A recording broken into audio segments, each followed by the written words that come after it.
Hey guys, here are the tools we'll be using: the drill, the hammer, the plugs and the screws. So here the hinge is just warmed through with the screws, and the screws no longer secure the door and the hinge. So we've got the 6mm plugs with the 8mm timber screws that we'll be using. So here's the 6mm drill bit to just open up the holes so that we can get the plugs in easily. So now that we've opened it up 6mm, we can now get the wall plugs in.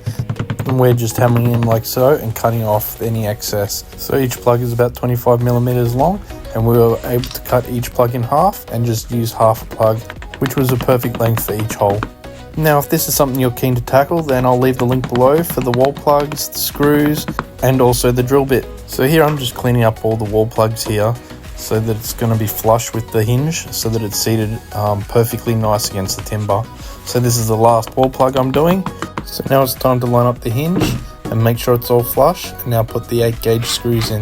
Now it's good to drill all the screws in first, all 4 of them, and not secure them completely tight so that everything can line up better and that you can actually have a bit of movement to move the hinge into place properly in case it's not completely square. So here I'm just finishing off with the last screw, and now that I know that it's all lined up nicely, I can screw them all in together now. So I start tightening them all up now. So there you have it, all fixed and completed and hinged, all screwed up, and then now it's time to test the door.